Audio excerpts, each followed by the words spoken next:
Olá pessoal, boa noite, boa noite a todos. Vamos dar início à nossa live de hoje, né? E a nossa convidada já está aqui, né? Hoje nós temos o prazer, né, de estar aqui com. Tá chegando eu. E aí, tudo bem? Coisa boa! Que bom, graças a Deus, prazer. Viu só, né, Estamos galera? Nós conversando. somos pontuais. Todo mundo aqui é pontual, viu? Não, isso aí o pessoal sabe que comigo a pontualidade é britânica. Perfeito, então. Então, ótimo. É bom que a gente aproveita mais a live, né, Putrinha? A gente consegue aproveitar melhor. Na outra live da quarta-feira da semana passada, eu extrapolei, porque eu comecei a falar demais, e aí eu tive que voltar, porque eu não tinha encerrado o que tinha que falar. Pois é, assim mesmo. A gente acha que uma hora é muito tempo, mas quando a gente está aqui, o tempo voa, né? Pois é, eu também é uma experiência que eu estou começando agora, eu nem tenho Instagram, eu preferi não ter Instagram, né?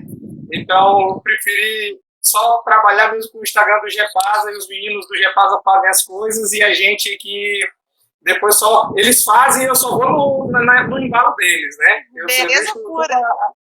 Eu só deixo a vontade deles. Esse Instagram que eu uso é o do grupo de estudos em Horticultura aqui da UFSJ.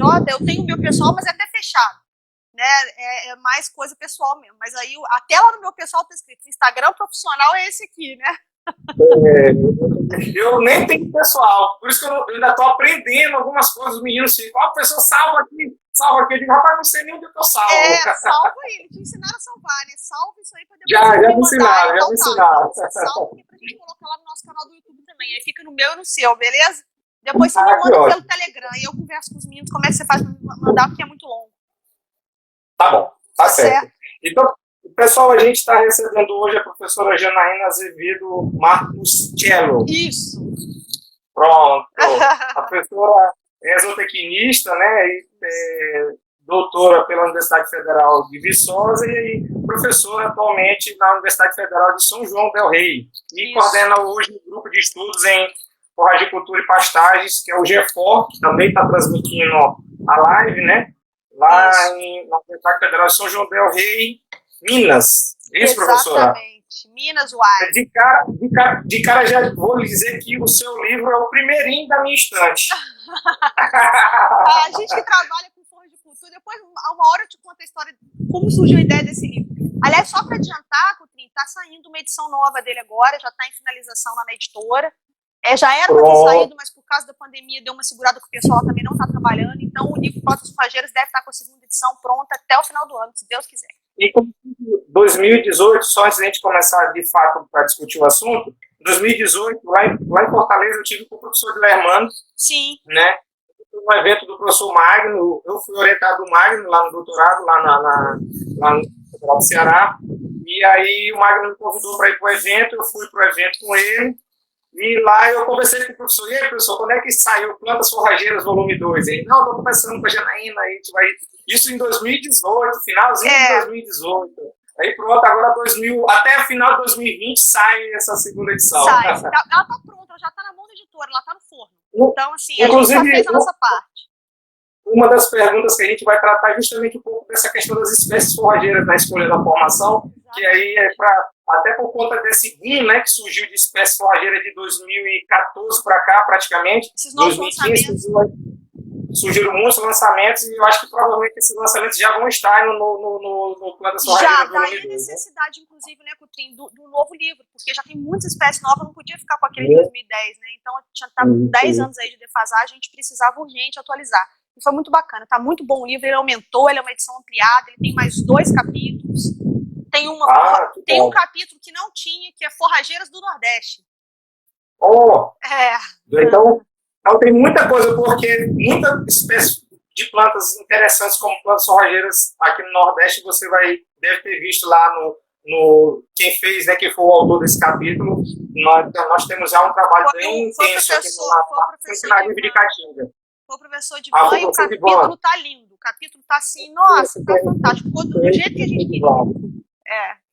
Pois, Janaína, então, para a gente começar de fato a discutir, eu queria já entrar numa situação onde eu sempre, às vezes, eu mesmo até me pergunto, e talvez você consiga passar para o nosso público, a questão de que hoje nós temos os sistemas integrados de produção como algo que já está bem implementado no nosso país, né?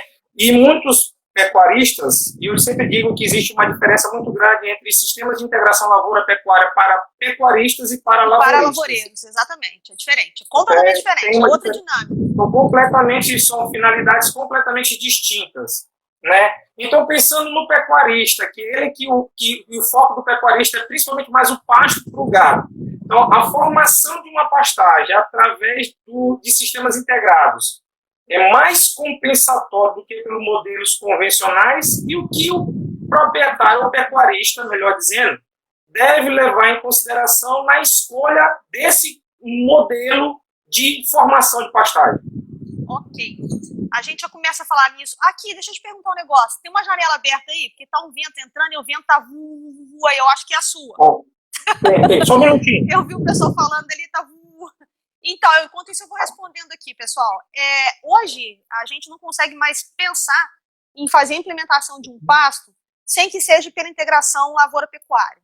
Tá? Então, por exemplo, a gente implementou um pasto novo aqui na universidade, 2, aliás, um com capim Quênia e outro com tamanho, nós fizemos esse sistema de integração lavoura-pecuária. Tá? Então, hoje eu não consigo conceber a ideia de fazer o plantio que a gente chama aqui de solteiro, né, só da gramínea. Né? E assim, é uma tecnologia que ela veio para ficar e ela é uma tecnologia extremamente funcional, cujo principal objetivo, né, Coutinho, eu acho que você deve concordar comigo, é a gente amortizar um pouco dos custos que a gente gasta para implementar uma pastagem. Né? Então, quanto que a gente gasta hoje, em média, para implementar um pasto? Né? Dependendo da região que a gente está no país, dependendo das questões relacionadas se o solo for mais arenoso, aumenta um pouco o gasto disso por causa da questão de retenção de nutrientes. Né? Então, vamos fazer uma conta generalista hoje, fazendo umas variações de acordo com a maior ou menor necessidade. Hoje a gente está gastando, em média, para implementar 1 hectare de pastagem, entre R$ 1.800 a R$ 2.500. Tá? Então, você não pode ter esse valor para você daqui a 3 anos implementar de novo. Então, quando você pensa em gastar, né, em você está lá impactando de 1.800 a 2.500 por hectare, você tem que pensar numa coisa que ela fique perene. E se você puder amortizar esse custo um pouco, já no sistema de implantação, que seria integração lavoura-pecuária, a gente ajuda demais. Por exemplo, aqui na universidade, quando nós fizemos o plantio do Tamani, nós fizemos em plantio com o sorgo. Então, nós colhemos esse sorgo e fizemos silagem para alimentar o nosso rebanho de caprinos e ovinos aqui na universidade. A gente agora fez uma implantação do Quênia, colhemos, tem um mês mais ou menos, a dissertação da Michele Cinti, uma aluna minha de mestrado. Nós colhemos o milho, né, nós fizemos a implantação, aí os tratamentos eram 2 cultivares de milho, uma muito usada na região, uma outra que é muito promissora, e a gente vai ver se realmente é, e sorgo, né, uma muito utilizada na região e o outro que seria o promissor. Né, mas de todo jeito eram sistemas integrados, então a gente colheu e deu para a alimentação das vacas, aqui na universidade. Então, eu hoje, né, te digo assim, não faço mais na universidade, né, nenhum tipo de implantação, nenhum tipo de formação de pasto que não seja no sistema de integração lavoura-pecuária, porque eu acho que é uma tecnologia excelente, né, ela só tem para o pecuarista. Aliás, Coutinho, vamos começar lá do começo, porque senão a gente vai falando uma opção de coisa aqui. Primeira coisa que eu gostaria de dizer aqui na live é o seguinte: pasto é lavoura. Isso que o produtor tem que entender. Pasto é lavoura. Pasto, se você ficar achando que pasto é pasto, que vai ficar a vida inteira na sua área marginal, tá certo? Se você for pecuarista e ficar achando que seu pasto pode ser tratado como pasto e não como lavoura, você não vai ter sucesso na atividade. Tá? Então, é o que a gente vem sempre colocando para os alunos aqui, ó. O pasto é uma cultura como o milho, como o sorgo, como outra qualquer. Então, se a gente for levar em consideração o que os nossos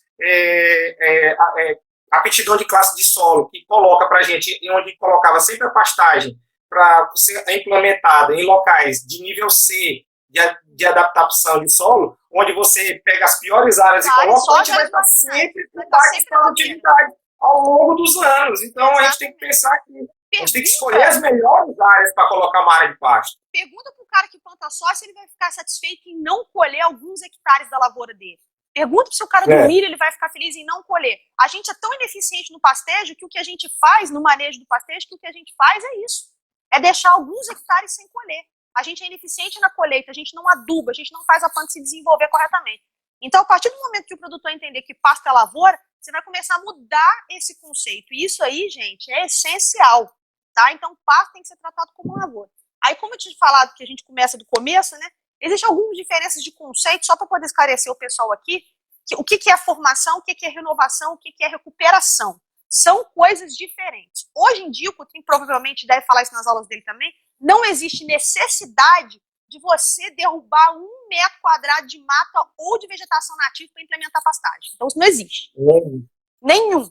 Então, eu não vou aqui falar, como o Cotrim provavelmente não fala lá na aula dele, que a gente tem que pegar aqui esse correntão, que eu não sei se você viu isso na tua graduação, para poder regaçar o cerrado, bota um trator de um lado, um trator do outro, mete corrente, vamos arrombar tudo. E aqui é na floresta amazônica. Exatamente, pois é, entendeu? Isso não cabe, né? Isso aí não cabe, não tem a menor condição. Então, quando a gente está falando de formação, a gente pode estar falando em formar um pasto, gente, uma área que tem forrageira naturalizada, tá? Então, eu não estou falando para a gente fazer formação de pastagem em área nativa. Primeira coisa, primeiro ponto, tá certo?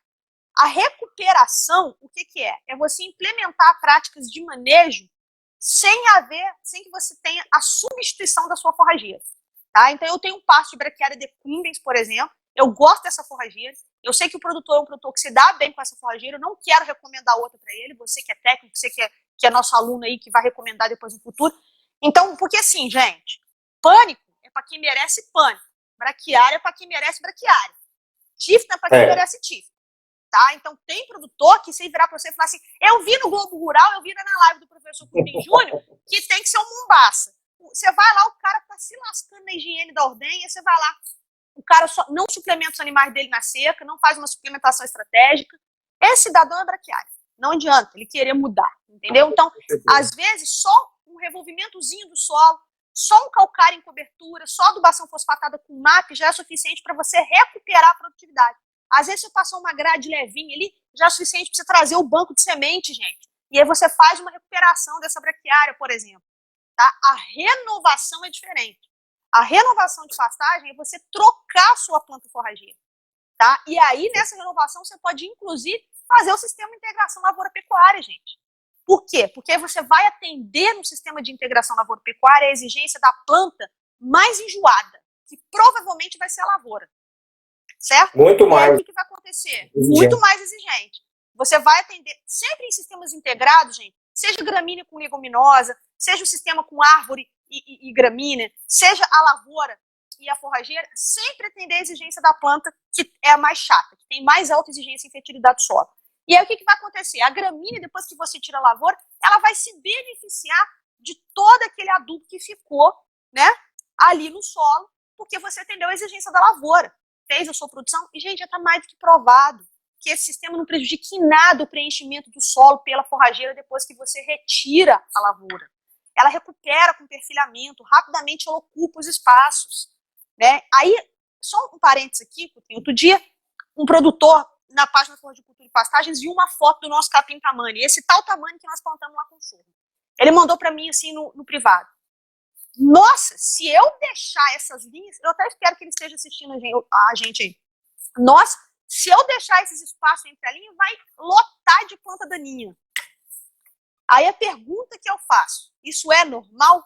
Se o sistema de implementação ele foi feito de forma correta? Não. Está faltando alguma coisa. Se a preocupação dele é com planta invasora, é porque está faltando alguma coisa no processo de formação. Quando a gente pergunta, ou quando a gente vai dar aula, você pergunta assim para o aluno, qual a primeira coisa que você tem que fazer para formar uma pastagem? A resposta de 99% deles vai ser assim, análise de solo. A gente aprende isso lá da graduação. Mas eu acho, né, a análise de solo para mim não é o primeiro ponto, para mim é o segundo. Você sabe qual que é o primeiro ponto? Planejamento da atividade. Não tenha dúvida. Não se você não consegue não saber.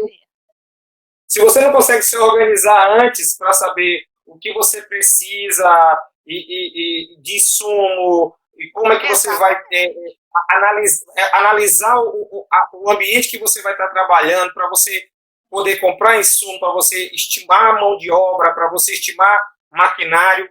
Tudo Não isso. tem como você implementar. Não tem como, você tem que planejar. Ó, tem um cidadão que mandou mensagem para mim no privado, até coloquei lá no Respostas Figurinhas. Ele fez a calagem agora para poder fazer a reforma do passo dele nas próximas águas. Certíssimo. O preço do calcário está lá embaixo, a adubo está lá embaixo. É agora a hora que você tem que se planejar. Então o cara já tem que ter feito a análise de solo lá no final do período das águas aqui para o Brasil Central. Tá, gente? É independente disso, né? Da região que tá. Tô dizendo que foi agora recentemente. Eu morei já no Nordeste, né? Eu trabalhei na Federal de Alagoas, terra boa. Só tive que mudar meus gráficos todos de sazonalidade de produção, porque o período de chuva é diferente, né? Aí o inverno de vocês diferente. É úmido, né? O inverno é úmido, né? A gente está agora já entrando na fase de transição de chuva para seca, né? Aí a gente entra na transição agora, estamos entrando na transição a partir de 15 de maio, vamos essa transição até mais ou menos 15 de julho. E aí a gente depois só seca. Então, aqui a gente já parou também. Então, assim, Coutrinho, se você não faz um planejamento da atividade, por exemplo, camarada, aqui na minha região é muito comum que a gente tem um polo muito forte aqui de ovinocultura. Vocês trabalham com ovinos aí também. Aí é muito comum falar assim, eu quero pastagem para ovino. Tem que planejar. Você não vai plantar mombaça para ovino. Até pode. Como eu sempre digo para os meus alunos, como diz São Paulo, tudo me é permitido, mas nem tudo me convém, né? Você pode fazer tudo, mas se te convém, eu não sei, né?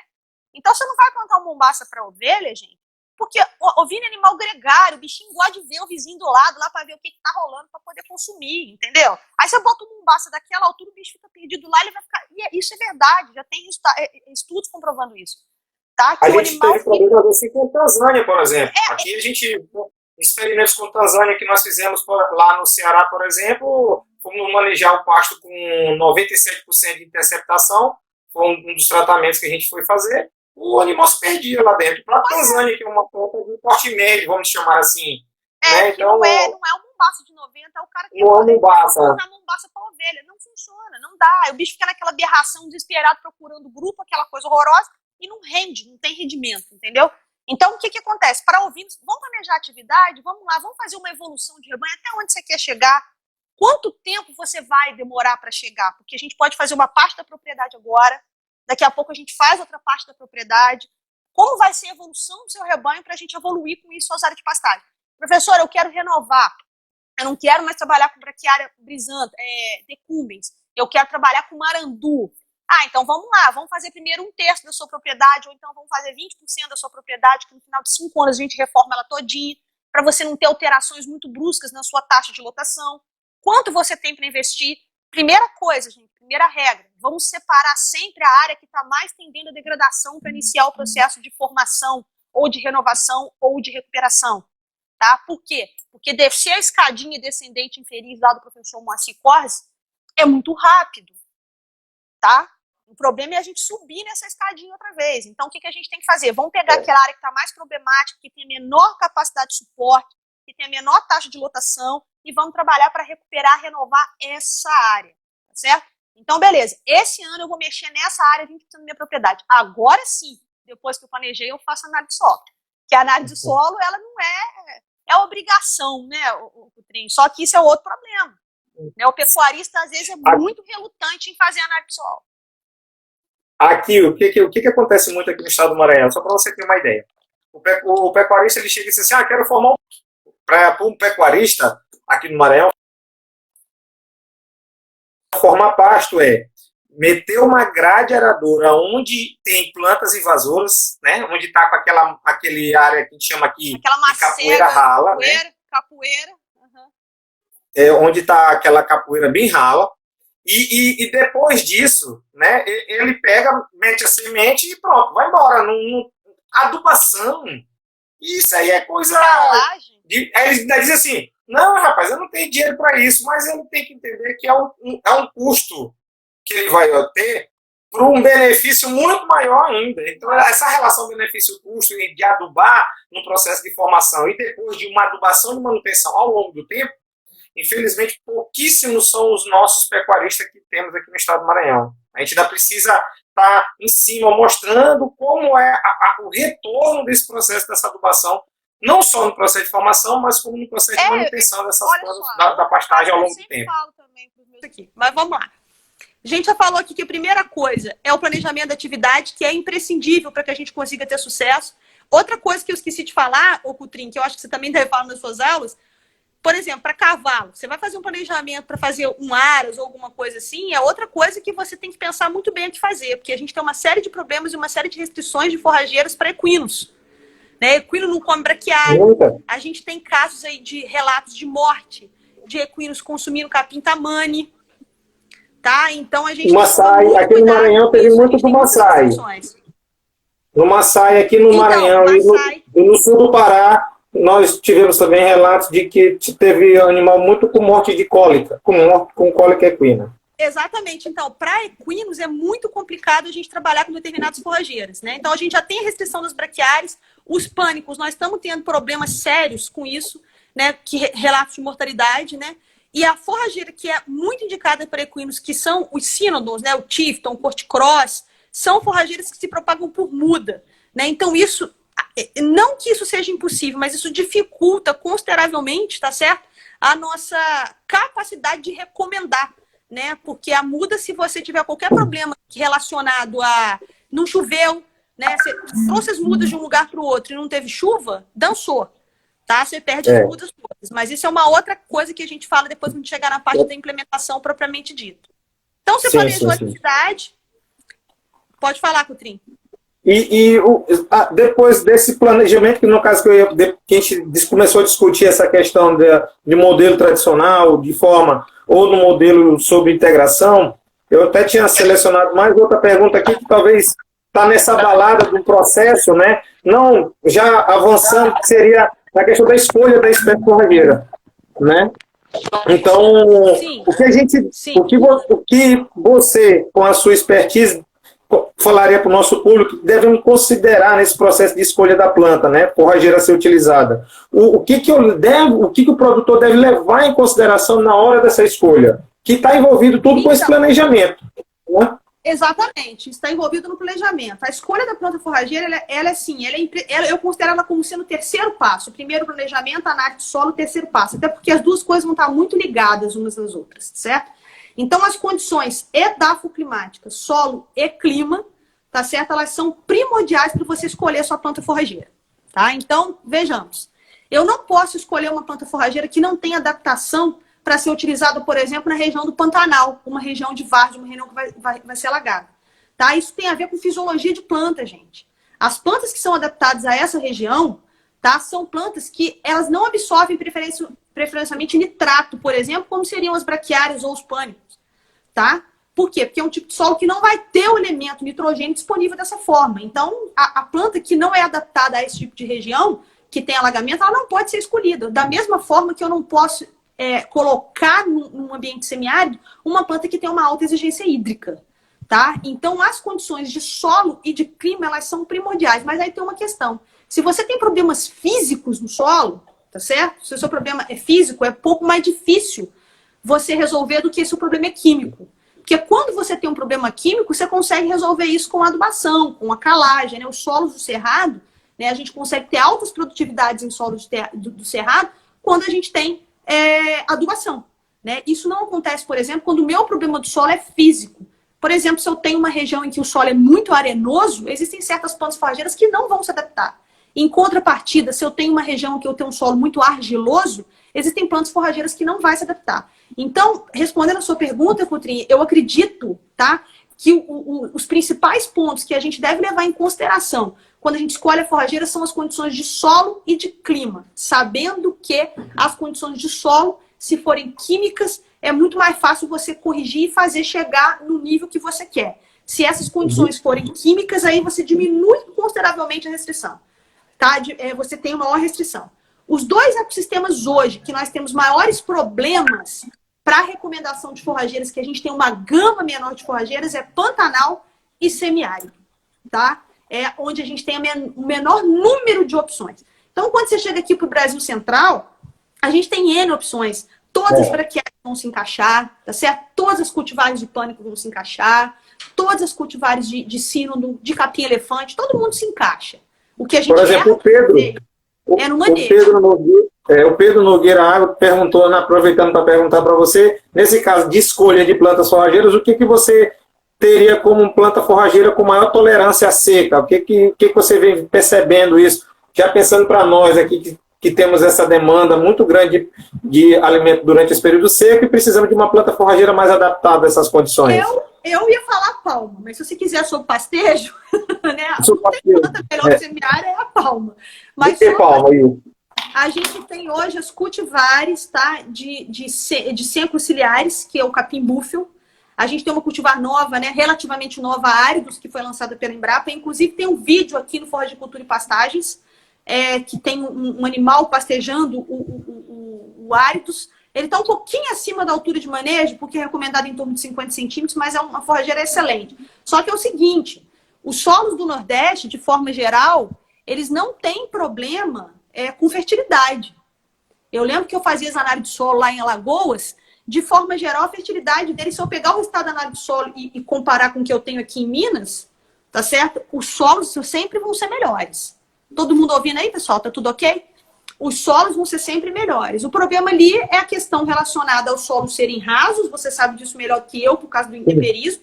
A gente trabalha muito com solos rasos. Não sei se o Anderson, que foi um aluno meu lá em Alagoas, está aí. A gente sempre tinha esse problema com solos rasos. E os secos ciliares, o capim búfalo, ele é uma planta que ele não tem baixa exigência em fertilidade.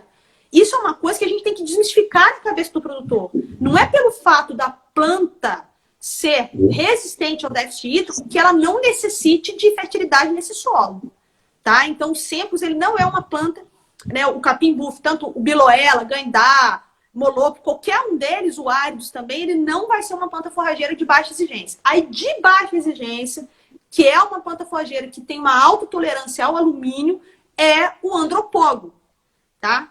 Quando você compara o andropógon com os secos, o andropógon tem uma produção maior. Secos ciliares também não é uma planta que vai estourar igual o mombaça, não, gente. Tá? Você não acha que vai ter aí 30 toneladas de matéria seca por hectare, não, porque não vai dar. Então, quando você chega ali no andropógon, ele é uma planta que tem menor exigência em fertilidade. Só que ele tem um problema, Coutrinho, acho que você concorda comigo. Ele é muito mais indócil para o manejo, respondendo a pergunta aí do colega, né, sobre qual é a planta, do que o capim búfalo. Que o búfalo, inclusive, ele é recomendado para fenação, porque ele tem o caule fininho, a folha fininha. Eu sempre falo que a grande diferença dos dois, de búfalo para andropógon, é que, por exemplo, no caso do búfalo, a gente tem um pouquinho de dificuldade na semente que está quebrar a dormência na hora da formação. Aqui a gente tem visto isso. Um pouco de dormência, então você tem que estar quebrando essa dormência para esse processo de formação ser mais rápido. Já o andropógon, a gente já tem problema de manejo. Tu dorme hoje, amanhã tu acorda que o capim já aumentou, alongou o colmo rapidamente e aí, ou seja, a relação folha-colmo já caiu para menos de uma noite para outra, quase, vamos dizer assim, coisa muito rápida. Então, quando eu sempre falo em plantas forrageiras adaptadas à nossa situação, a gente sempre fala dessas duas características que elas têm na hora que você vai escolher, né, de definir qual seria essa escolha de planta forrageira. Nessa mesma linha, Janaína, de espécies forrageiras, a gente escuta muito aqui no estado do Maranhão e a gente já vem escutando também em outros locais as pessoas falando. O que você vem, como é que você vê a mescla de espécies forrageiras na mesma área? Né? Eu vou formar uma área, é importante, eu vou mesclar plantas forrageiras, que sejam graminhas diferentes, ou sejam graminhas e leguminosas, num processo de consórcio, ou é melhor eu plantar aquela espécie solteira?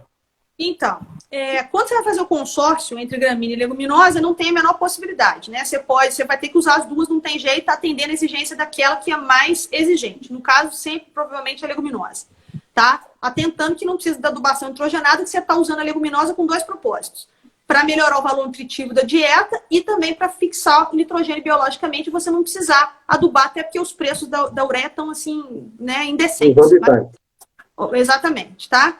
No caso do consórcio entre gramíneas, a gente até assistiu uma live ontem, não sei quem acompanhou, de pasto sobre pasto, da Embrapa. Uma live excelente. Só que em casos bastante específicos, tá? Então, eu concordo, isso aqui é uma opinião particular minha, a gente está até aqui para discutir, Coutrinho, a gente pode discutir isso também, nós dois, depois aí no WhatsApp, em outro momento.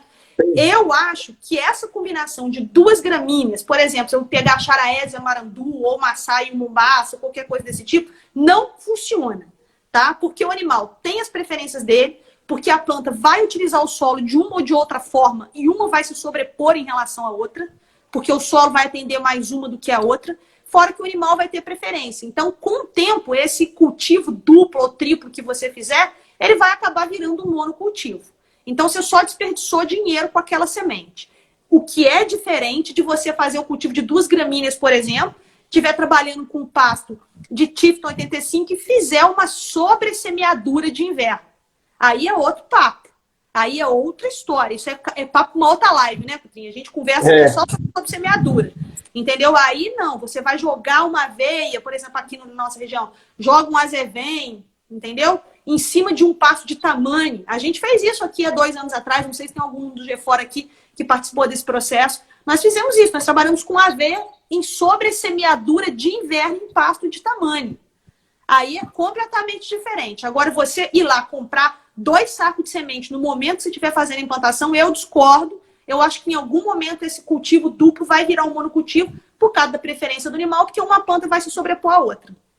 E, Janaína, uma outra pergunta aqui, que no caso ele perguntou mais voltado para cá, para o estado do Maranhão, porque aqui nós temos umas áreas aqui no estado que elas têm características muito de alagamento temporário. Aqui no Maranhão, diferentemente do restante do Nordeste, a média de chuva da gente aqui, pegando o estado como um todo, gira em torno de 1.200 milímetros por ano. Se tu pegar a média do Nordeste, quem chega máximo, ou chega o máximo chega a 800 milímetros, está sorrindo, feliz à toa. No caso do Maranhão, tem localidades aqui no estado que chega a 2.400 milímetros de chuva no ano. Né? Então, e existem situações onde há um alagamento temporário muito marcante. O que você vem vendo em termos de espécies forrageiras para essas condições de áreas com alagamento temporário? Então, eu só quero fazer uma correção que eu esqueci de falar também. O pessoal lembrou da cultivar Tupã da Matsuda, que foi lançada recentemente em Andropóga, uma excelente cultivar, a gente tem ela aqui no campus, não, assim, tá bem bacana. Agora, voltando aqui para a sua pergunta. A Embrapa lançou recentemente a cultivar Tijuca, de setária. A setária foi uma forrageira que ficou durante muito tempo esquecida. Né? Durante muito tempo se esqueceu da setária. Setária anceps é uma planta forrageira extremamente adaptada aos solos alagados. Né? Então, ela é muito adaptada. Agora, recentemente, tem essa cultivar Tijuca, ela também está no livro, essa cultivar nova de setária.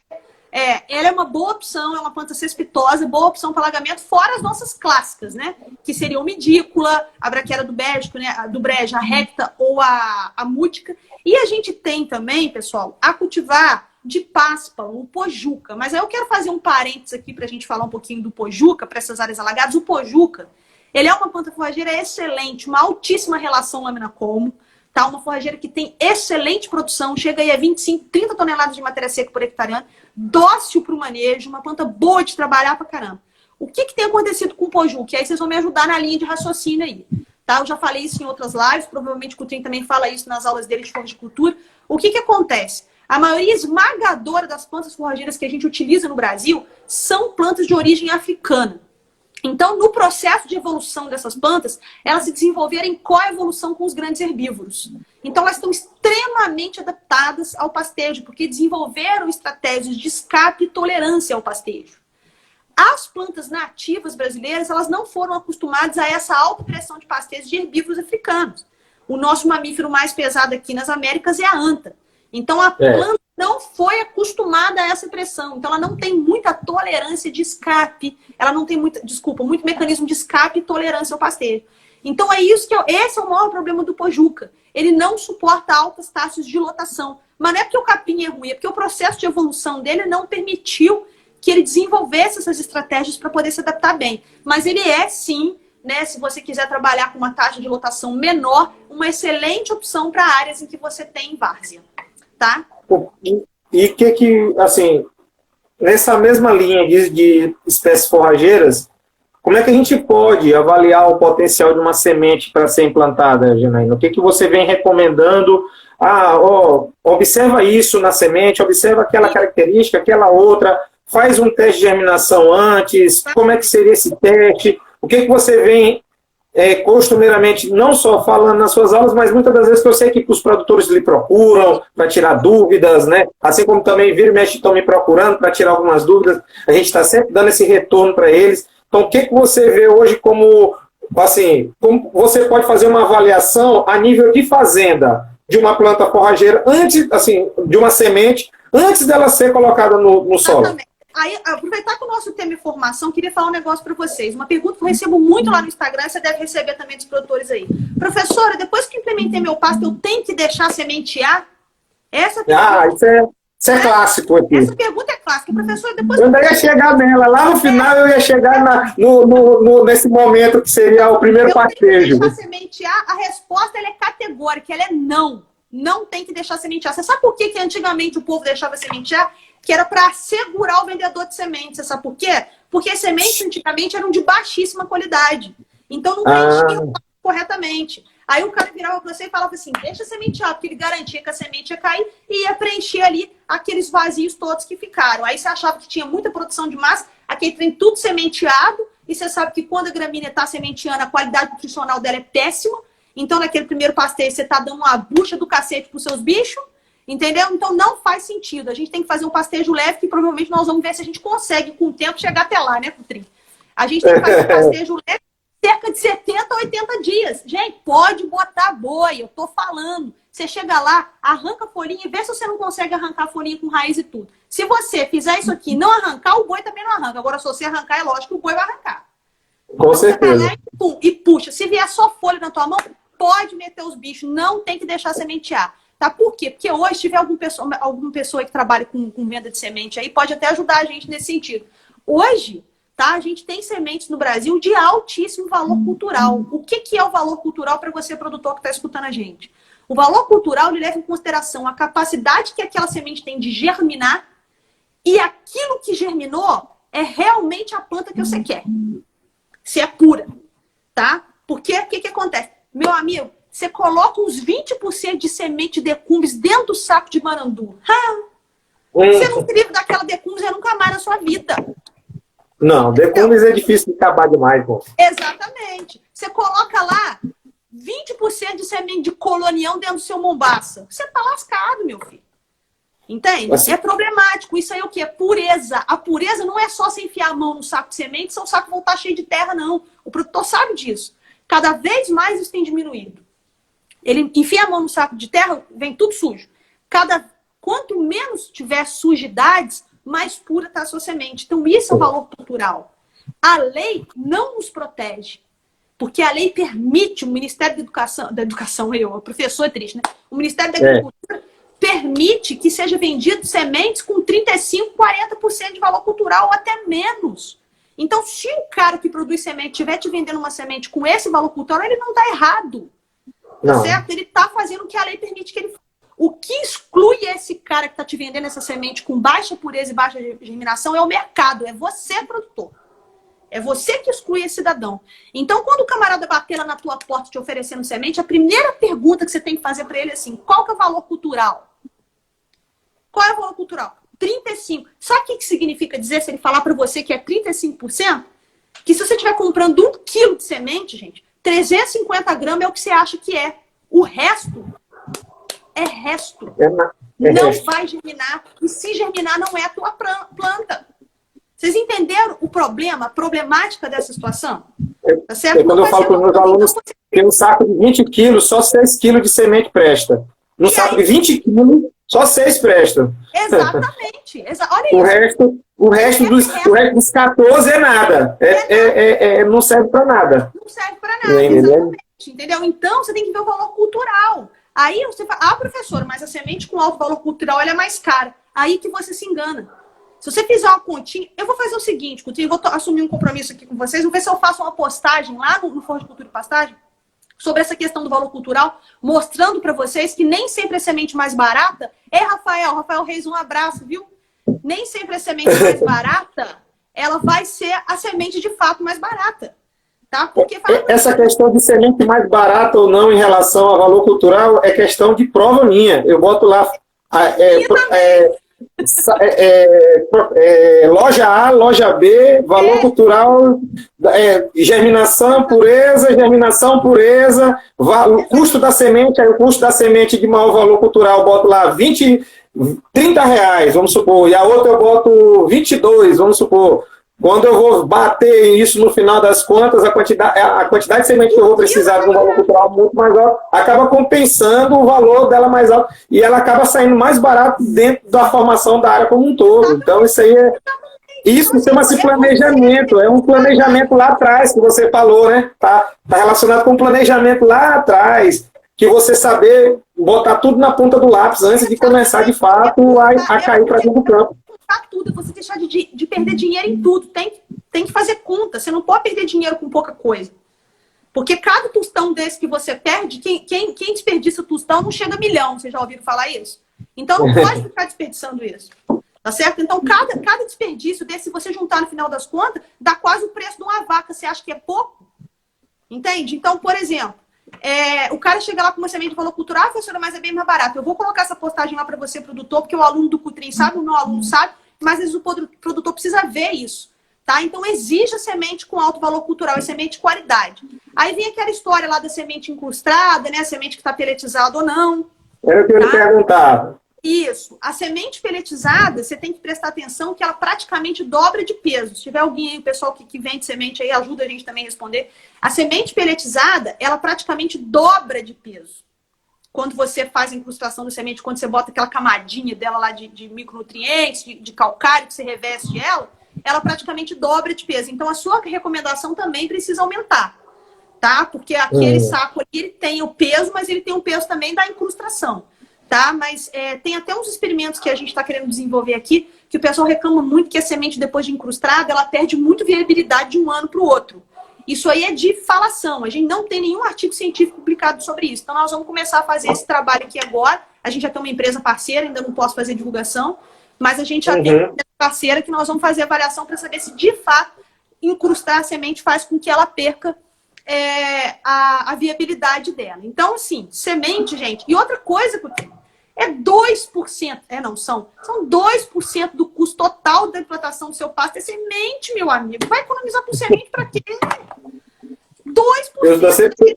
Dos 1.800 a 2,500, falei só 2% de semente. O camarada vai comprar uma semente com 35% de valor cultural. E aí, sabe, o fato de você comprar uma semente com valor cultural maior, gente, esse negócio de ficar botando terra para diluir, coloca o adubo junto.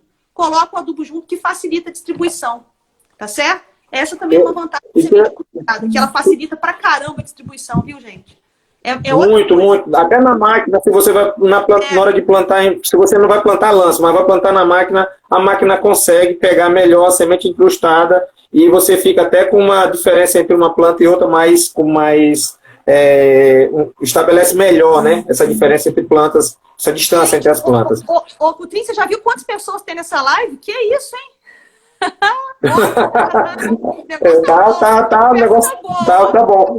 Eu queria lhe perguntar nessa mesma linha de sementes e, assim, falando um pouco sobre isso, o que você vem recomendando e qual a melhor forma, no caso, de calcular a quantidade de semente correta, né, a ser utilizada no estabelecimento de uma pastagem? Que métodos para calcular essa taxa de semeadura você vem percebendo mais eficiente? Então, a gente tem vários métodos para fazer o cálculo tem o método da Embrapa, que o pessoal utiliza muito, que é o método. A gente tem tabela pronta, né? Tem a recomendação do fabricante, com base, inclusive, no valor cultural, tá? Mas eu sou meio ortodoxa nesse sentido. Inclusive, para a gente voltar a falar desse negócio, gente, o pessoal que vende semente também pode confirmar. Semente é a única coisa que você compra, praticamente uma das únicas coisas que você compra na agropecuária que tem garantia. Porque você pode fazer o teste de germinação, para você saber se aquele valor cultural que ele está colocando lá, ele é real. Né? Então, você tem garantia para isso. Então, eu sou muito ortodoxa, eu gosto de fazer a pesagem mesmo. Então, você pesa ali a sementinha e vê quantas sementes tem num grama. Olha só a situação, né? Só que essa é fácil a gente fazer aqui na universidade, né? Para o produtor é complicado, mas isso aí não tem erro. Então, você faz a conta. Eu preciso ter ali, para pânico, por exemplo, 25 plantas no metro quadrado. Se eu preciso ter 25 plantas no metro quadrado, olha como o valor cultural é importante. Se eu preciso ter 25 plantas no metro quadrado e eu tenho lá 98% de valor cultural, eu vou precisar o quê? 26 sementes. Agora, se eu tenho 50% de valor cultural, eu vou precisar de quantas sementes por metro quadrado? 50. Vocês estão entendendo por que o valor cultural é importante? Então, eu sei que em 1 grama tem X sementes, quantas sementes eu vou precisar para dar no metro quadrado, depois eu transfiro isso aí para o hectare. Quando eu fizer a publicação lá, Cutrim, sobre o negócio do valor cultural da semente, eu explico todas essas coisas. Né? Então, eu prefiro fazer essa conta. Então, você pesa 1 graminha de semente lá, vê quantos grãozinhos, né? Quantas sementes tem, e aí você faz a extrapolação por metro quadrado, sabendo que 25 plantas por metro quadrado é o suficiente para você ter um bom dossel, um pasto bem formado. É com base nisso que o fabricante faz a recomendação que está lá em quantos quilos daquela semente você precisa colocar por hectare. Você só precisa dar uma conferida. Né? É porque o pessoal também utiliza muito aquela relação, né,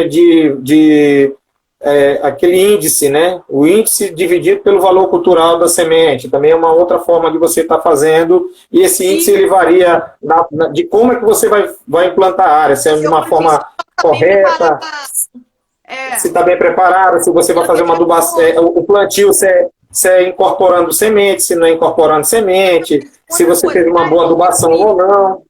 Área declivosa, 1,5 vezes a quantidade de semente, porque é uma área que é mais complicada. Áreas alagadas 2 vezes mais, porque também é mais complicado.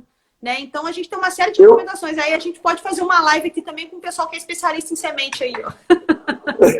Com certeza. Uma coisa que eu venho fazendo assim na prática, até porque, além de professor, eu também eu tenho uma pequena área que a gente também vira e mexe, faz algumas brincadeiras lá, né? Tem uma área no interior que a gente já trabalhou muito com gado de corte, hoje a gente já está mais só com ovinos nessa área, que a gente saiu um pouco dessa linha do gado de corte. E o que a gente vem a fazer? A gente descobre que é a melhor coisa, né? Que o bicho é pequeno, come pouco, dá para fazer um monte de experimento. Eu trabalhava nessa propriedade que nós temos, a gente trabalhava com ovino e caprino, aí depois eu achava com caprino ficou meio complexo demais.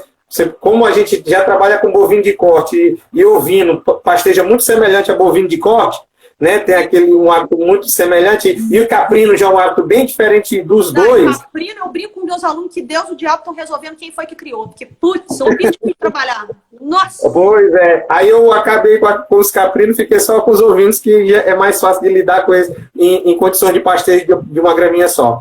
Mas aí o que eu estava verificando com você é que eu costumo estar implementando 15%, eu faço esse valor do índice dividido pelo valor cultural, e normalmente eu acrescento entre 15% a 20% a mais desse valor. E isso eu andei percebendo aqui na nossa prática aqui, que ele tem uma influência até nessa próxima pergunta que eu vou lhe fazer, que é sobre o uso de herbicidas no processo de formação de pastagem. Né? Porque se você tem uma população de plantas que consegue dominar bem a área, consequentemente, o que acontece com o uso de herbicida? Bem mais reduzido. Exatamente. Entendeu? Então, mas aí, Coutinho, tem uma observação que a gente não falou, que eu acho importante. A gente tem que fazer um tratamento para essas plantas invasoras até antes da semeadura. Sabe? Então, assim, o pessoal fala, Janaína vai mandar meter a grade. Às vezes é necessário, dependendo da infestação. Tá certo? Dependendo da sua infestação de plantas invasoras, você fazer passar uma grade profunda ajuda muito a você levar essas sementes mais para baixo do solo para elas não voltarem, entendeu? Então, você faz esse preparo antes. Então, vamos fazer a seguinte posição. O cidadão vai fazer essa calagem que ele fez agora. Ele já preparou agora no final do período das águas para poder renovar o pasto dele no próximo período chuvoso, tá certo? Então, esse é o cara que tá bem preparado. Então, o que ele faz? Ele faz primeiro uma gradagem, depois ele vai incorporar esse calcário com uma segunda, tá certo? Isso aí ele já dá uma derrubada boa nas plantas invasoras, porque ele já está trazendo cálcio e magnésio, ele já está diminuindo o alumínio, e geralmente as plantas invasoras são mais tolerantes a baixos níveis de cálcio e magnésio e altos teores de alumínio. Tá? Então, você trabalhar bem com a grade já ajuda muito. E o que é interessante, se você já fez esse planejamento agora? Joga o herbicida antes da semeadura, se vier alguém na primeira chuva. Porque o seu calcário já reagiu. É por isso que eu falo. Gente, outra coisa importante que a gente não falou aqui nessa questão da calagem, estamos falando de planta invasora. O pessoal tem mania de fazer o seguinte, eu faço a calagem, professor, eu adubei, eu coloquei calcário e coloquei MAP, eu coloquei super simples. Só que o cara faz a calagem hoje e vai fazer semana que vem a aplicação do adubo fosfatado. Gente, você não faz isso não. Porque tem precipitação, você tem problema sério de retenção de fósforo ali, que o calcário vai roubar o fósforo. você vai ficar sem, entendeu? Não vai para o solo. Então, você tem esse problema que não pode fazer a adubação fosfatada em cima da calagem. Então, por isso que eu falo, o planejamento da atividade essencial por isso. Porque você consegue, às vezes você nem precisa colocar o herbicida depois que você fez a semeadura. Você não precisa fazer esse controle se você conseguiu controlar até antes, entendeu? Então, quando você faz uma gradagem mais pesada para poder fazer essa calagem no final do período anterior, tá certo? E aí você espera para depois você fazer. Faz a incorporação do calcário, fez mais uma, e quando começar o período das águas, você faz a outra. E aí depois você vai lá, passa a grade niveladora, nivela, né, para poder facilitar o contato da semente com o solo, e aí você vem com a semeadura. Né? Então, muitas das vezes, esse controle antecipado da planta invasora é o ideal. Até aproveitando para avisar o pessoal, nós vamos fazer aqui uma live só sobre controle de plantas invasoras com o Raul. Até o apelido do rapaz é Raul Veneno, né? Que ele entende pra caramba. Ele vai explicar pra gente todas as questões relacionadas ao herbicida.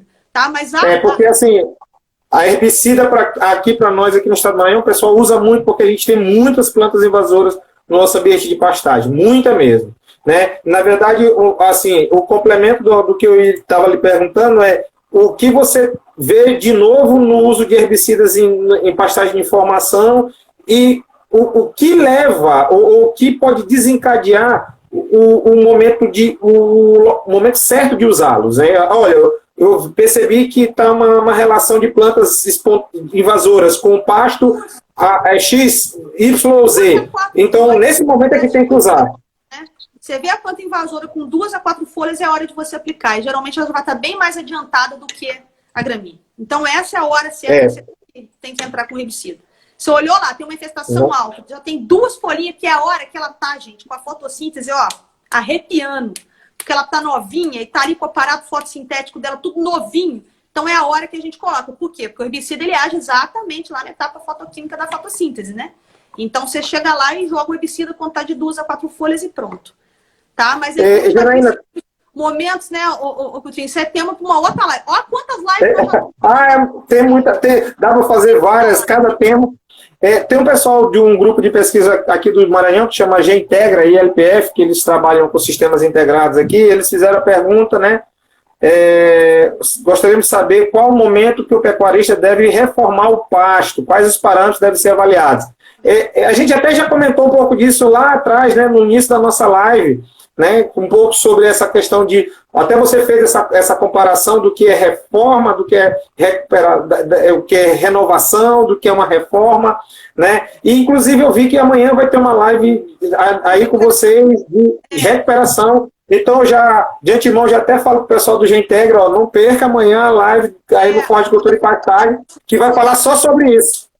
O professor Dalcio deve estar acompanhando a gente aqui, ele vai falar amanhã só sobre recuperação. Mas tem alguns fatores, gente, que a gente tem que avaliar para recuperar ou renovar, tá?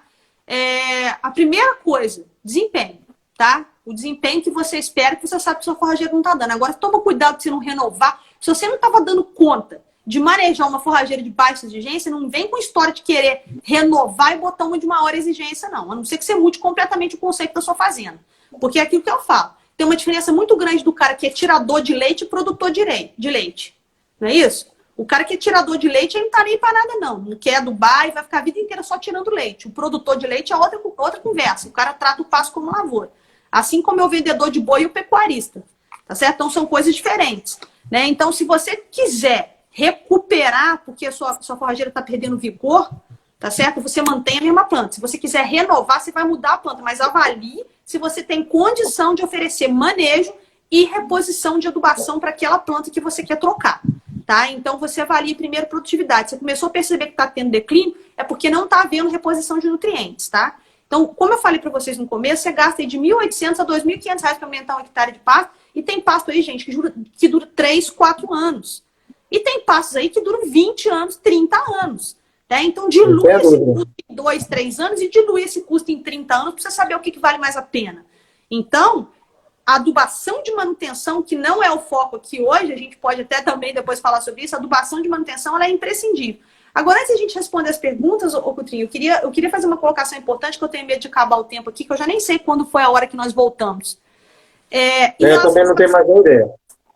Que eu entrei está com 1 hora, no caso. Que eu comecei está com 1 hora agora. que eu comecei. Vocês veem pra gente com quanto tempo? Quanto tempo? Que hora que a gente começou e avisa a gente aí. Tem uma coisa importante que eu preciso falar aqui para vocês, em relação à adubação fosfatada, tá? Eu já vi muitas pessoas, muitos profissionais falando, aprendi assim na graduação, na pós-graduação não, tá? Mas na graduação eu ainda aprendi assim. De que a gente deve colocar um fosfato de rápida liberação, ou seja, o superfosfato triplo, simples ou MAP, na adubação fosfatada de implementação. O fósforo, gente, ele é um elemento que ele vai entrar juntamente com a semente. Nitrogênio e potássio, não. Nitrogênio e potássio são nutrientes que você vai utilizar na formação como forma de você fazer adubação de cobertura. Mas o fósforo, não. O fósforo, ele é um adubo que você vai utilizar no momento da semeadura. Qual fonte eu devo usar? Pode usar o MAP, que tem uma alta concentração de P2A5, que ainda traz o nitrogêniozinho ali para te ajudar. Você pode usar o superfosfato simples ou o superfosfato triplo. Mas uma dica que eu gosto, que quero dar para vocês. Já ouvi gente falando que isso aí não tem justificativa para isso, tá? Só que aí eu vou falar para vocês de dados experimentais, tá? Então, eu não tirei isso aqui de bar do sovaco, não. A gente já estudou isso, tá certo? Então, a gente está falando com propriedade.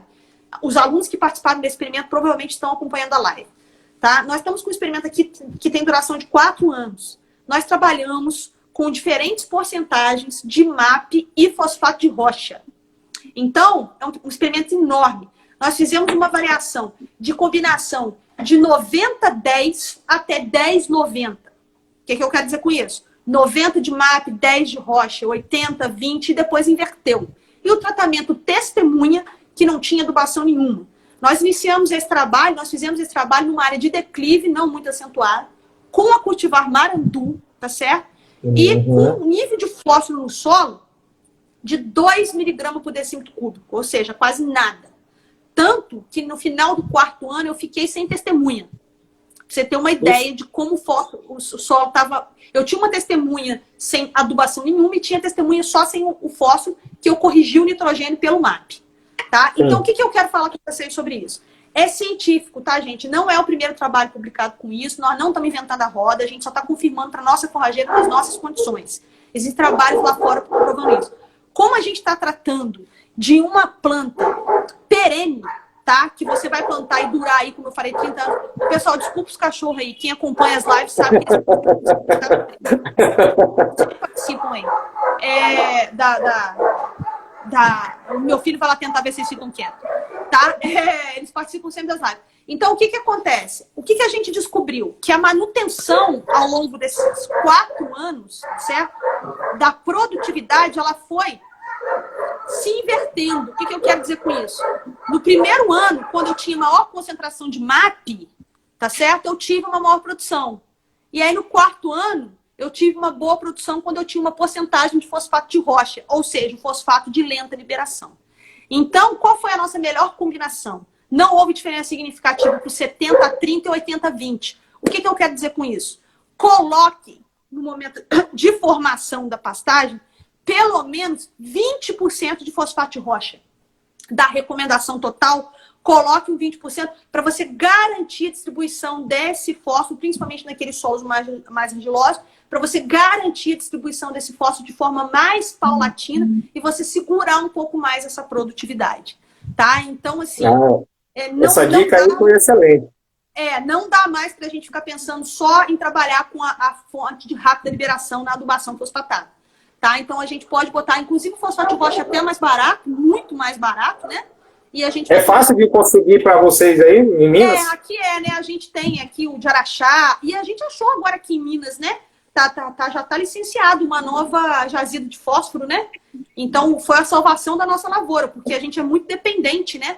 De fósforo de fora, principalmente da Índia, do Paquistão, né? Agora o Brasil encontrou uma jazida, está tendo liberação para uso já. Isso aí já é uma ajuda considerável. Então, pessoal, como a gente trata de uma forrageira perene, é bacana trabalhar com pelo menos 20% de fosfato natural. Tá certo? Então, excelente, excelente.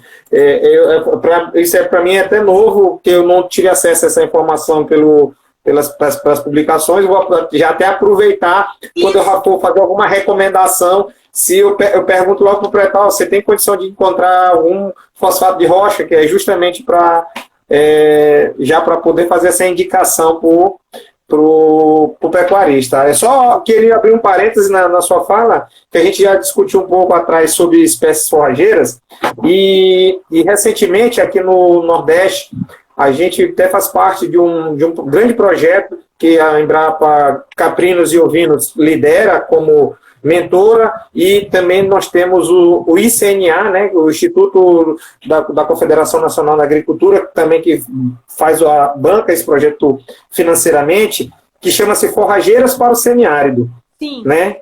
Então nós temos 13 URTs, e aqui nós temos uma URT aqui no Maranhão, que quem toca ela é o Franklin, né? O Franklin está assistindo, um grande abraço, o Franklin coordena lá, ele que é o técnico dessa URT, e justamente esse projeto é para verificar que plantas forrageiras são mais adaptadas aos diversos estados da região Nordeste. Né? A intenção é justamente buscar cultivares de milho, sorgo. Desculpa, Pudri, eu tô rindo aqui porque o pessoal tá falando que eu tiro o óculos, põe o óculos, chega a cara e eu tô gente, é a idade, eu não enxergo nada não. O negócio por isso que eu já tô bem pertinho aqui, para me ver se eu enxergo tudo aqui. Aqui, deixa eu só perguntar, pessoal, responde aí, que hora que vai acabar essa live, que hora que a gente iniciou aqui, avisa aí, por favor, que eu não vi, só pra gente... Me disseram que se clicar em cima do nome ao vivo, você consegue ver como eu entrei pelo seu Instagram. Ô, se você clicar... E se essa live cair? E se essa live cair? Me mandaram clicar em cima do ao vivo.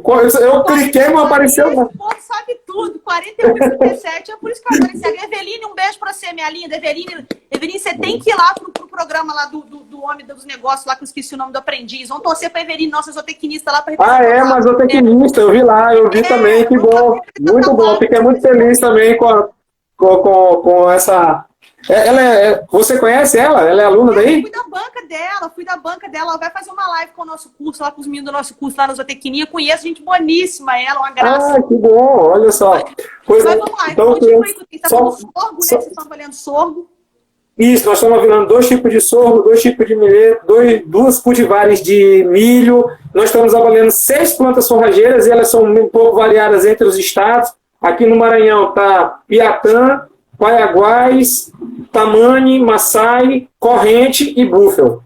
Né? O corrente e o Búfalo nós estamos avaliando aqui. Aí nós estamos avaliando 4 tipos de palma forrageira, né?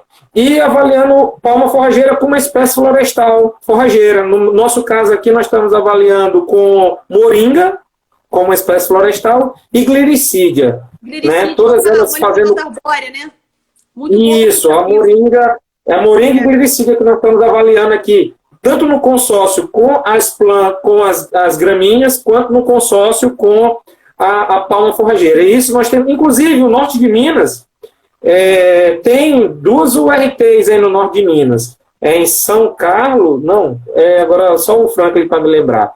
Né? Ou o Franklin ou o Joaquim. O Joaquim também, que é o pesquisador da Embrapa, que coordena aqui o projeto, né? um dos que está no projeto. A gente está fazendo esse consórcio. Então, assim, tentando buscar, né, o que consegue se adaptar à nossa região, até para fim de indicação. Né? Não adianta você querer ficar trabalhando com coisa que não pertence àquele ecossistema, né? A gente tem que encontrar formas de adaptação. Por exemplo, eu aposto que o resultado de vocês aí com a Paiaguás está muito bom. A Paiaguás aqui teve uma alta seca. A estacionalidade dela de produção é bem menor que as outras braquiárias. Estou com um resultado muito bom aqui em relação a Paiaguás. Né? Então, pode ser uma coisa que nem, por exemplo, o pessoal aí no semiárido, o sorgo é melhor que o milho para fazer silagem, justamente por causa da resistência ao déficit hídrico. Então, a gente precisa encaixar...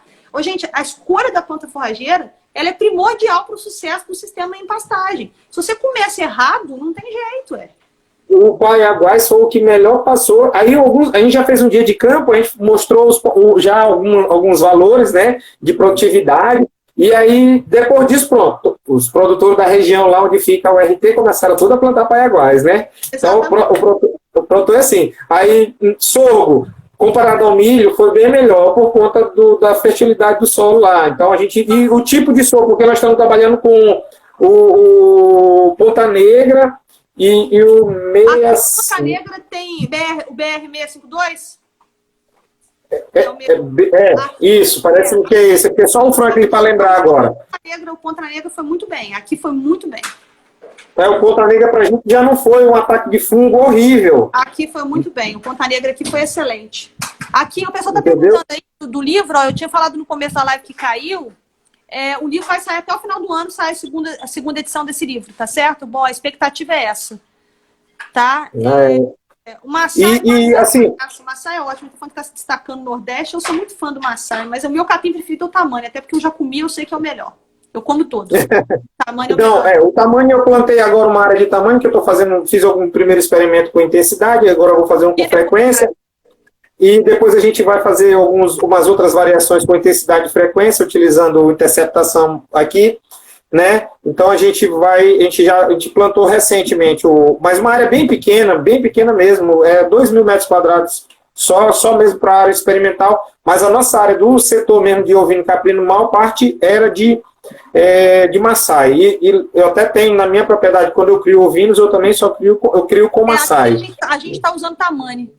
A gente está usando aqui o tamanho para a criação dos ovinos aqui. E está indo muito bem, eles comem muito bem. O nome do livro é Plantas Forrageiras, gente. É um livro da capa preta. Ele vai continuar com a capa preta. Todo mundo fala, é um livro preto. Ele vai continuar. Qualquer coisa eu vou já pegar o meu, que está bem aqui pertinho, só um minuto. Aproveitar o embalo. Só para ver qual é. Vamos lá. Não, o tamanho é muito bom mesmo, pessoal. Agora, só para continuar falando desse negócio da formação enquanto ele pega o livro, tá? Como eu falei para vocês, o nitrogênio, o potássio, o livro é esse aí, ó, Plantas Forrageiras, é o livro preto. Aí a única exigência que a gente faz para a editora é que continue com a capa preta, que aí todo mundo vai reconhecer o livro, só vai mudar esse desenho do meio. Excelente, pessoal.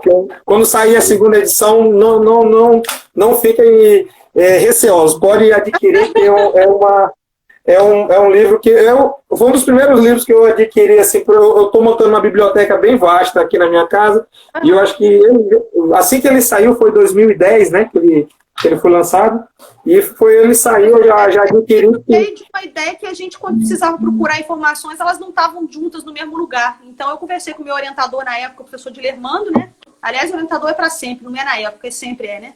Aí conversei com o meu orientador e ele falou, vamos então, se vamos abraçar a causa, então vamos abraçar. E a gente chamou os melhores nomes de cada uma dessas forrageiras para escrever. Alguns permaneceram, poucos capítulos mudaram, mas é um livro bastante interessante para quem realmente quer trabalhar com pecuária, gente. Porque ali você tem tudo, todo o histórico, como que a planta chegou no Brasil, cada uma delas, entendeu? Então é interessante. Mas deixa eu só, olha só, a gente está aqui com 47 minutos. Deixa eu só, como a gente está falando de formação, que é o tema, né? A adubação nitrogenada e potássica, gente, ela deve ser aplicada. Eu já falei para vocês que o fósforo, a gente faz a calagem. A calagem não pode ser feita em cima da adubação fosfatada, tá certo? Então a calagem ela tem que ser feita com pelo menos 90 dias antes da semeadura do plantio, para dar tempo do calcário reagir. O calcário precisa de água para poder ter essa reatividade. E uma coisa interessante da gente falar é que a calagem para plantas forrageiras, gente, ela é mais para complementar os níveis de cálcio e magnésio do que necessariamente para diminuir a toxidez por alumínio.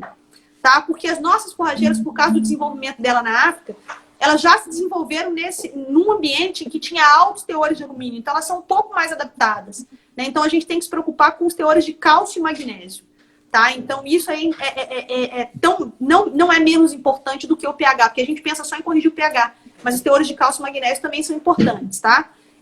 Se quiser corrigir cálcio em profundidade, utilização do gesso agrícola, né? Mas isso aí também é outro tópico. Na maioria das vezes, a gente não precisa corrigir em profundidade, porque as nossas gramíneas só exploram a camada de 0 a 20 centímetros, né? Então, a gente raramente tem esse tipo de preocupação.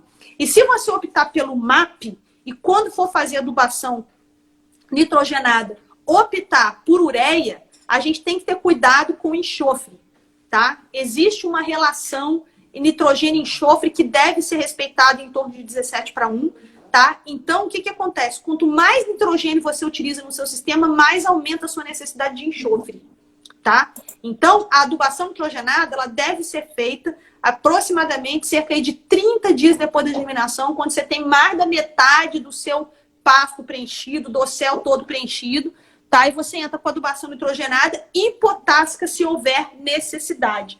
Não precisa mais fazer adubação fosfatada, tá? Então, o nitrogênio, gente, ele tem um papel fundamental no processo de acúmulo de forragem, tá? Então, não dá para a gente negligenciar a adubação nitrogenada.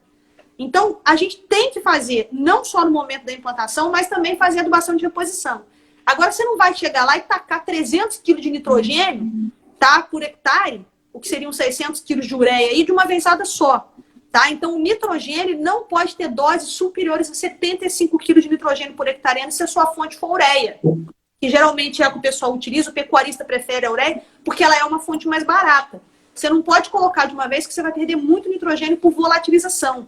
Tá? Então, nesse caso, é importante que você, né, além de perceber que não pode ultrapassar de 75 quilos de nitrogênio por hectare ano, você tem de trabalhar com uma fonte que tem menos perdas, como, por exemplo, sulfato de amônio, que além disso também vai estar te dando o enxofre, que a gente também negligencia muito em sistemas de produção a pasto, o enxofre.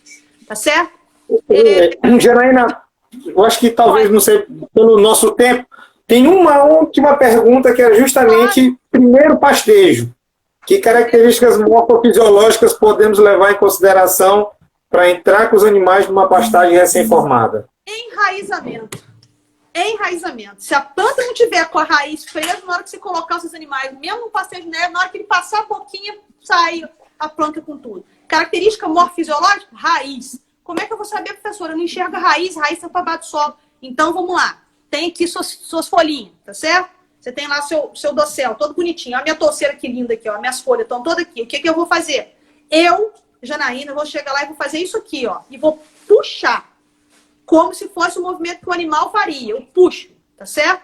Se eu arrancar o perfil inteiro, não tá na hora de você colocar o animal. Se na hora que eu fizer assim, só sair as folhas do meu capim, aí eu posso colocar o animal. Então você vai fazer isso aí, não é em uma torceira, não. Nós vamos andar em zigue-zague no meio daquele pasto, a gente faz uma amostragem, tá? Você faz mais ou menos assim, umas 20 vezes por hectare, vê lá se tá todo mundo preso bonitinho, tá? Se tiver uma taxa de saída ali de 10%, tudo bem. Às vezes alguma semente ficou mais superficial, beleza pura, tá mais difícil mesmo. Mas aí se o resto tiver tudo ok, você coloca o animal. Gente, isso vai acontecer aproximadamente uns 70 dias, dependendo do regime de chuva, obviamente, e do quanto você colocou lá de fósforo. Olha a importância do fósforo. O fósforo é importante para quê? Raiz e perfilho. Por isso que você tem que ter colocado o fósforo lá. Para você ajudar esse sistema radicular a se fixar e você antecipar esse primeiro pastejo. Então, eu espero que a gente já tenha derrubado esse mito, né, Coutrinho? De ficar achando que tem que esperar sementear para botar bicho. Isso que a minha última fala ia ser. Pronto, pessoal. Então, esqueçam sementear. Porque aqui no Maranhão, eu sempre digo que o maior problema da gente é frequência de pastejo. 80 dias já dá para fazer o primeiro pastejo. 80 dias deveria dar. Se tiver eu sempre digo aqui no Maranhão que o problema da gente é frequência de pastejo, e essa frequência ela já é desde a formação. O produtor aqui ele só coloca o animal quando sementeia. Se não sementear, é como se fosse assim, para ele é uma loucura. Não vou botar porque isso não vai dar certo, eu tenho que botar porque a semente tem que cair no solo. Eu digo, olha, é muito mais fácil você produzir um novo perfil a partir de um perfil que já existe, do que você produzir um novo perfil a partir de uma semente que vai germinar. Exatamente. Tá entendendo? É muito mais rápido para você. Isso é o quê? Então, como é que você... a estratégia que eu te falei de sobrevivência lá das plantas forrageiras no sistema africano lá. Porque a planta ela tinha que sobreviver, minha filha. Você acha que lá o pessoal... Você acha que aquelas grandes manadas vão cruzar o braço? Vão esperar sementear, depois a gente entra? Você acha que de jeito nenhum, eles iam comendo. E aí a planta aprendeu a perfilhar para ocupar os sítios. Esse é o conceito de ocupação de sítio. Essa capacidade que essa planta vai ter de perfilhar para ocupar os espaços vazios. Então, isso... Nossa, Coutrinho, você acertou na mosca. É muito mais fácil para a planta perfilhar do que um perfil de uma semente, né? Um perfil vindo de uma semente, até que esse perfil de uma semente, ele constitua uma população de plantas, ou seja, uma torceira ali, uma área de pasto, vai demorar muito mais tempo do que se eu já tenho um perfil, e esse perfil ele emite... A partir daquela gema axilar, ele emite mais um outro perfil e assim ele vai produzindo novos perfis. Ou seja, se eu estimulo o perfilhamento através de um pastejo correto, eu consigo muito mais... Esse primeiro pastejo estimula o perfilhamento, né, Coutrinho? Isso é uma informação importante. Você precisa fazer isso. Você não, né, seu gado. Mas se você quiser comer também, você pode ir lá. Não tem problema. Tá certo? Então, o gado, ele vai entrar ali, gente, ele vai abrir aqueles perfis para a entrada de luz. O perfilhamento é altamente dependente da luz. É o pastejo que induz o perfilhamento. Por isso que pastos muito altos, eles tendem a apresentar poucos perfis pesados. E pastos muito baixos, eles apresentam muitos perfis leves. É o que a gente chama na ciência de compensação entre tamanho e densidade de perfil. O próprio perfilhamento se ajusta para poder ajustar a produção de massa. Então, quando você faz esse primeiro pastejo, você abre a entrada de luz, tá certo? Então, você induz esse perfilhamento para quê? Para aquelas torceiras, para aquelas plantas, né? Ou pode ser até uma planta de crescimento cespitoso, de crescimento estolonífero, tá? Ela vai preencher melhor o solo, pessoal. Tá? Então, essa história de deixar sementear aí não precisa, não, tá? Exatamente, principalmente pânico máximo aí. A gente tem ainda... Ih, temos 5 minutos. 5 minutos dá pra gente fazer muita coisa aí, ó. Dá pra gente falar... Teve uma pergunta aqui que foi lançada já há um tempo atrás.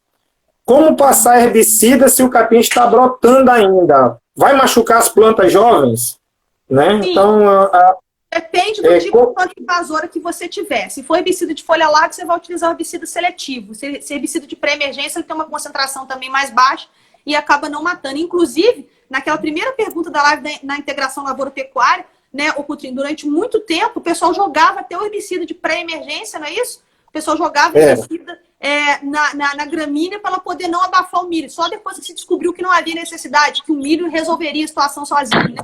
Hoje em dia, por exemplo, quando eu faço a integração lavoura-pecuária, eu não coloco nada. Eu semeio as duas no mesmo dia e deixo para comer. E sempre deu certo. Né? Sempre deu certo. A gente vem percebendo também uma coisa, Janaína, com relação ao uso de herbicida, principalmente com o capim que você está trabalhando, no caso do tamanho, um problema muito grande com o tordon. Né? A gente vem observando que ele tem um efeito muito grande, o tordon no caso comercial, mas o efeito muito grande do picloram. Então, por isso que a gente está trabalhando agora só com 2,4-D, porque o tordon é 2,4-D e picloram.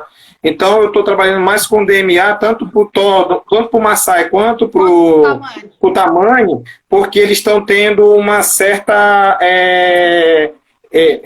a resistência deles ao picloram está muito baixa. E eu estou percebendo um amarelecimento muito forte. Eu nunca... Coutrinho, posso te contar um negócio? Eu nunca usei herbicida aqui, cara. Eu não tenho experiência com isso, porque eu nunca usei. Que a gente usa muito. A gente não... Eu faço todo esse planejamento antes para evitar o máximo que eu puder. E aí, quando aparece um outro, eu boto a mão para capinar. Sacanagem. Aqui, alguém está perguntando aí de cálcio e magnésio em relação à porcentagem de cálcio e magnésio na implantação, gente. A cada planta tem uma exigência. Então, você vai lá, né, nos manual de adubação, cada uma vai ter. Se ela for de baixa, média, alta exigência. Né? Então, por exemplo, você pega um capim mombaça, o somatório de cálcio e magnésio tem que dar em torno de 1,6, 1,3, entendeu? Então, se não tiver dentro desses níveis, a gente vai ter que fazer a calagem também para completar cálcio e magnésio, não necessariamente para poder fazer ajuste de pH. Tá? Então, cada planta vai ter uma exigência